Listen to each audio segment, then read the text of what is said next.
ఇంట్లో కూర్చుని ఇంగ్లీష్ నేర్చుకోవాలనుకుంటున్నారా? అయితే వెంటనే మా స్పోకెన్ ఇంగ్లీష్ క్లాసెస్కి కాల్ చేయండి. నమస్తే, welcome back to Suman TV. నేను మీ సంజయ్. ఈరోజు మనతో పాటు ఉన్నారు ఇమిగ్రేషన్ లా కన్సల్టెంట్ ఆదిత్య మల్లిల గారు. సార్తో మాట్లాడి అసలు ఎడ్యుకేషన్ వీసాపై వెళ్ళిన వాళ్ళ పరిస్థితి ఏంటి, యూఎస్లో ఇప్పుడు సిచ్యువేషన్స్ ఎలా ఉన్నాయి అనే విషయంపై కొన్ని విషయాలు తెలుసుకుందాం. నమస్తే సార్. నమస్తే అండి. సార్, ఇప్పుడు ఎడ్యుకేషన్ వీసాపై ఫారిన్ వెళ్ళేవాళ్ళు చాలా మంది ఉన్నారు. ఇప్పుడు ట్రంప్ చూసుకుంటే అందరిని కొంచెం రిస్ట్రిక్షన్స్ అనేవి పెట్టేశారు. పార్ట్ టైం జాబ్స్ చేయడానికి లేదు, ఇల్లీగల్ జాబ్స్ చేయడానికి లేదు అని చెప్పేసి. అయితే అక్కడ వాళ్ళకి స్టూడెంట్స్ అందరూ కూడా ఈ పార్ట్ టైం జాబ్స్ పై బేస్ అయిపోయి ఉన్నారు. ఇలాంటప్పుడు పార్ట్ టైం జాబ్ చేయడానికి లేనప్పుడు పరిస్థితుల్లో వాళ్ళ పరిస్థితి ఏంటి? తల్లిదండ్రులే చూసుకోవాలంటారా, లేకపోతే వేరే మార్గాలు ఉన్నాయంటారా వాళ్ళకి? సో యుఎస్ అనేది చాలా మంది స్టూడెంట్స్కి ఒక డ్రీమ్గా మారింది. సో డెఫినెట్గా ఎవరైతే అక్కడికి వెళ్ళాలనుకుంటున్నారో వాళ్ళందరూ కూడా వాళ్ళ డ్రీమ్ ఏంటంటే డాలర్ డ్రీమ్ అచీవ్ చేయాలని చెప్పి వెళ్తారు అక్కడికి. అయితే డాలర్ డ్రీమ్ అచీవ్ చేయటం అనేది దానికి రిలేటెడ్ రియాలిటీ ఏంటి అనేది కూడా వాళ్ళు తెలుసుకోవాలి. సో ఇప్పుడున్న సినారియోస్లో ట్రంప్ వచ్చాక ఇంకా బాగా దాని మీద బాగా అవేర్నెస్ పెరిగింది. అఫ్ కోర్స్ ఇంత ముందు లేదని కాదు, ఇంత ముందు ఉన్నా కూడా awareness most of the time convenience ఉండేది. కన్వీనియన్స్ ఎంత కన్వీనియన్స్ ఉండేది అంటే మనం ఏదైనా పని చేసినా irrespective of what the legality is, వాళ్ళు ఏం చూసేవాళ్ళు అంటే అందరూ చేస్తున్నారు కదా, మనం కూడా చేయొచ్చేమో, లేకపోతే మనం కూడా చేసి గెట్ ఆన్ అవ్వచ్చు, సర్వైవ్ అవ్వచ్చు, ఎలా ఒకలాగా అక్కడ నెట్కు రావచ్చు సిచ్యువేషన్ అన్న ఉద్దేశంలో ఉండేవాళ్ళు. బట్ మనకి అక్కడ లీగాలిటీస్ ఏంటి అని చూస్తే మనం మోరల్ ఆస్పెక్ట్స్ వేరు, లీగల్ ఆస్పెక్ట్స్ వేరు ఎప్పుడైనా సరే. సో మోరల్ ఆస్పెక్ట్స్ చూసుకుంటే మనం కూడా ఏంటంటే ఇండియన్ ఆరిజిన్ నుంచి వచ్చాం కాబట్టి మనం కూడా అక్కడ జాలిగా వాళ్ళ మీద ఏంటంటే సింపతి చూపిస్తా, లేకపోతే కొంచెం హ్యూమన్ పరంగా ఎంపతి చూపిస్తూ ఉంటాం. బట్ అసలు వెళ్ళిన వాళ్ళు ఒక అవేర్నెస్ లేకుండా లీగల్ ఆస్పెక్ట్స్ ఏమి ఫాలో అవ్వకుండా, రూల్స్ అండ్ రెగ్యులేషన్స్ని అబైడ్ చేయకుండా, ఇప్పుడు ల్యాండ్ ఆఫ్ లా రూల్ చెప్పింది, ఆ రూల్ ఫాలో అవునప్పుడు లైక్ లెట్స్ సే మన కంట్రీలో కూడా అలా ఎవరన్నా బయట నుంచి వచ్చి రూల్స్ రెగ్యులేషన్స్ ఏమి ఫాలో అవ్వకుండా మిస్యూజ్ చేస్తున్నారు అనుకోండి, ఇలా మనమైనా ఊరుకోం, మన కంట్రీ అయినా కూడా ఊరుకోదు. సో ఇప్పుడు ఏంటంటే ఎన్ఫోర్స్ చేస్తున్నారు ఏవైతే రూల్స్ అండ్ రెగ్యులేషన్స్ ఉన్నాయో, అవి ఏం పెద్దగా మారిపోలేదు. నిజం మాట్లాడితే ఏంటంటే ట్రంప్ వచ్చాక అన్ని మారిపోయినాయి అని అందరూ అనుకుంటున్నారు.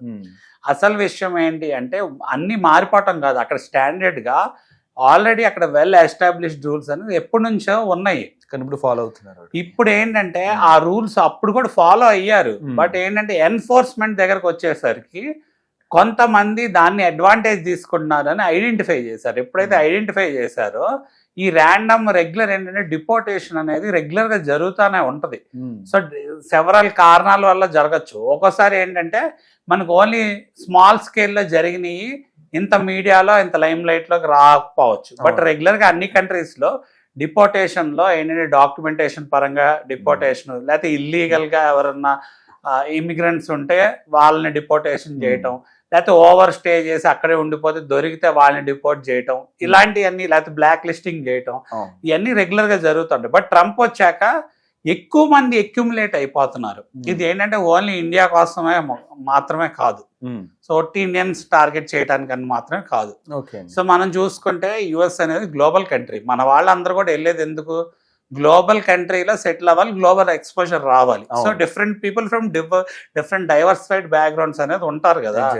ఉన్నప్పుడు ఒకరిని టార్గెట్ చేసి చేయటం అనేది జరగదు. బట్ ఈ మొత్తం రూల్స్ని ఎవరైతే ఎక్కువ మైగ్రేట్ అవుతున్నారో, మన ఇప్పుడు మన కంట్రీ తీసుకుంటే పాపులేషన్ వైజ్ చాలా పెద్ద కంట్రీ, హ్యూజ్ కంట్రీ. అవునండి. మరి పాపులేషన్ వైజ్ మైగ్రేట్ అయ్యేప్పుడు ఎక్కువ మంది మైగ్రేట్ అవుతాం కదా, అలానే ఇల్లీగల్గా మైగ్రేట్ అయ్యే కేటగిరీస్ చూస్తే పాపులేషన్ ఇంకా వేరే కంట్రీస్ నుంచి ఎక్కువ మంది ఉంటారు మనకంటే కూడా.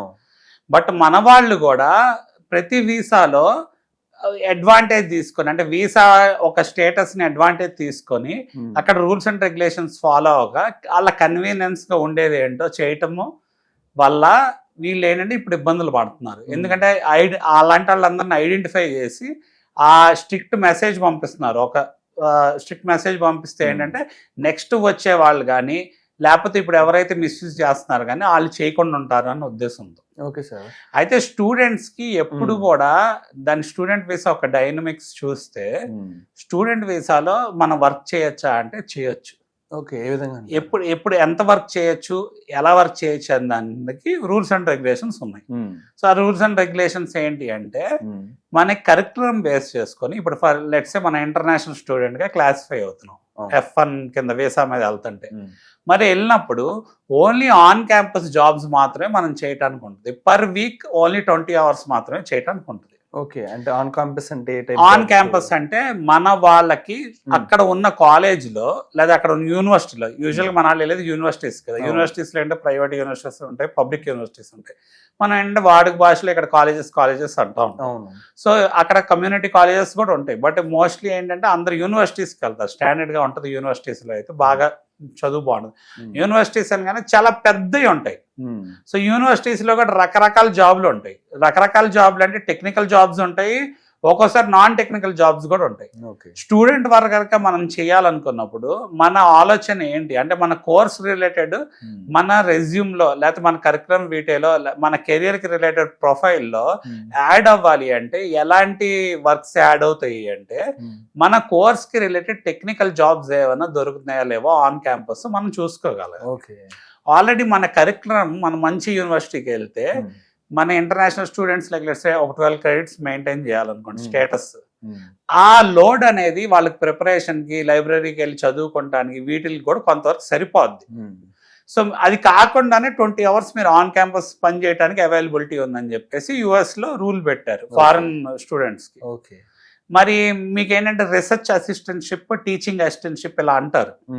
సో యూనివర్సిటీలో కూడా ప్రొఫెసర్ దగ్గర మనకి ఏంటంటే ఈ రీసెర్చ్ అసిస్టెంట్షిప్, టీచింగ్ అసిస్టెంట్షిప్ మాస్టర్స్కి వెళ్ళినప్పుడు అలాంటి ఆపర్చునిటీస్ దొరుకుతాయి.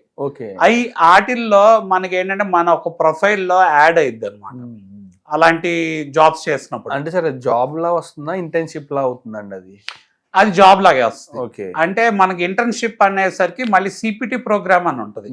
సో ఈ సిపిటి ప్రోగ్రామ్ ఏంటి అంటే మనకి డ్యూరింగ్ సమ్మర్ కానివ్వండి, లేకపోతే as part of the masters curriculum కానివ్వండి, మనకి కొన్ని క్రెడిట్స్ ఈ సిపిటి ప్రోగ్రామ్ కింద తీసుకోవచ్చు. అప్పుడు ఏంటంటే మనకి ప్రొవిజన్ ఉంటుంది అనమాట. డిపార్ట్మెంట్ నుంచి ఏం ప్రొవిజన్ ఉంటుంది అంటే, మనం వెళ్ళి ఏదన్నా బయట కూడా వర్క్ చేయొచ్చు కొంతకాలం, లైక్ లెట్స్ సే ఒక 3 months లేకపోతే డ్యూరేషన్ బేస్ చేసుకొని ఎలిజిబిలిటీ ఉంటుంది. అంటే 40 hours per week వస్తుంది అది అయితే. Okay sir. సో అది ఉపయోగించుకోవచ్చు. అది ఉపయోగించుకుంటే అది కూడా మన ప్రొఫైల్కి యాడ్ అయ్యింది. అండ్ సార్ ఇప్పుడు నార్మల్గా ప్రతి ఒక్కరు కూడా అక్కడికి వెళ్ళిన వాళ్ళు ఈ పార్ట్ టైం జాబ్స్ మీద బేస్ అవుతున్నారు. ఇక్కడ చూసుకుంటే మీరు ఆన్ క్యాంపస్ ఒక 20 hours per week అంటే చేయొచ్చు అంటున్నారు. అంటే ఇప్పుడు ఇక్కడ నుంచి మైగ్రేట్ అయిన ప్రతి స్టూడెంట్ కి అక్కడ ఆ ఎలిజిబిలిటీ అంటే దొరుకుతుందంటారా, జాబ్ దొరుకుతుందంటారా on campus? So usual conventional విధానంలో అయితే అలా వర్క్ చేయాలంటే మ్యాండేటరీగా వాళ్ళకి గ్రీన్ కార్డ్ ఉండాలి. సో నేను మీకు EB-5 వీసాలో చెప్పాను ఎడ్యుకేషనల్ బెనిఫిట్స్ ఏముంటాయి EB-5 వీసా ద్వారా. సో EB-5 వీసా ద్వారా అంటే వీళ్ళు ఏంటంటే వాళ్ళ స్టేటస్ వేరు. అంటే ఇన్వెస్ట్మెంట్, గ్రీన్ కార్డ్ అనేది ఇన్వెస్ట్మెంట్ ద్వారా వస్తుంది కాబట్టి అలా ఆ కేటగిరీ గ్రీన్ కార్డ్ మీద ఉన్న వాళ్ళు లేకపోతే ఆ EB-5 వీసా మీద ఉన్న వాళ్ళకి బెనిఫిట్స్ ఏమొస్తాయి అంటే, మీరు అడిగిన దానికి చూస్తే వాళ్ళు చదువుకుంటా కూడా ఆఫ్ క్యాంపస్ జాబ్ చేసుకోవచ్చు. ఓకే, EB-5 వీసా అంటే మీరు ఇప్పుడు ఏం రెఫర్ చేస్తారు? ఇప్పుడు స్టూడెంట్ వీసా కన్నా EB-5 వీసా బెస్ట్ అంటారు? అంటే it's up to their choice. అంటే నేను సజెస్ట్ చేయటం అని కాదు. అంటే మీరు అడిగిన దాంట్లో మీరు ఏం అడిగారు అంటే ఏ పరిస్థితుల్లో చేయొచ్చు అని అడిగారు కదా. సో ఇంటర్నేషనల్ స్టూడెంట్ స్టేటస్ మీద ఉంటే మాత్రం చేయలేము.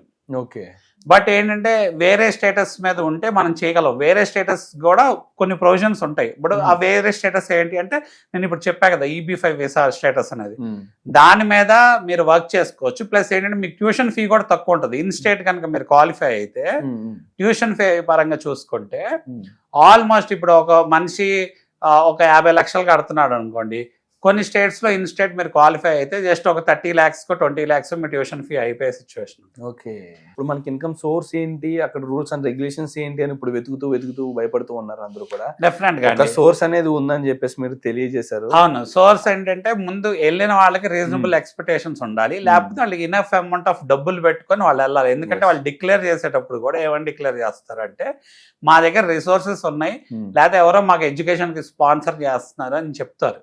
దాన్ని దాన్ని బేస్ చేసుకునే వాళ్ళకి అక్కడ అడ్మిట్స్ వస్తాయి లేదా వీసా స్టాంపింగ్ అయింది. ఓకే. అందుకని ఏంటంటే ఇప్పుడు వెళ్ళే వాళ్ళు కూడా వాళ్ళకి రిటర్న్ ఆన్ ఇన్వెస్ట్మెంట్ అవ్వాలి అంటే లాంగ్ టర్మ్ లో రిటర్న్ ఆన్ ఇన్వెస్ట్మెంట్ అయింది. అంతేగాని స్టార్టింగ్ డే నుంచే మన డాలర్స్ లేదా స్టూడెంట్ వీసాగా వర్క్ చేసుకుని ఎర్న్ చేసేద్దాము, మొత్తం తీర్చేద్దాము అన్న ఆలోచనలో ఉంటే అది ఇల్లీగల్ గా క్లాసిఫై అవుతుంది కాబట్టి ఇబ్బందులు పడే అవకాశం ఉంది. కాబట్టి దాన్ని అవాయిడ్ చేస్తే బెస్ట్. అంటే సార్ ఇప్పుడు ఆన్ క్యాంపస్ కూడా దానికి ఏమైనా ఎలిజిబిలిటీ ఉందా సార్ వాళ్ళకి? ఆన్ క్యాంపస్ ఎలిజిబిలిటీ ఏంటి అంటే అగైన్ మనకి అక్కడ ఒక జాబ్ ఒక రోల్ బట్టి రిక్వైర్మెంట్ బట్టి ఉంటుంది. ఓకే. వాళ్ళు చూస్ చేసుకొని పిక్ చేసుకోవాలి. దానికి కూడా ఒక్కోసారి కాంపిటీషన్ ఉండి దొరకని సిచ్యువేషన్ కూడా ఉంటుంది. అంటే సార్ ఆన్ క్యాంపస్ అక్కడికి వెళ్ళిన ఫారినర్సే చేయాలా లేకపోతే బయట వాళ్ళు కూడా చేసే ఎవరైనా చేయొచ్చు. అంటే బయట వాళ్ళు కూడా కాంపిటీషన్ అక్కడ వాళ్ళతో కూడా ఎవరైనా చేయొచ్చు. Okay, sure sir, absolutely sir. Thank you sir, thank you very much sir. Thank you అండి.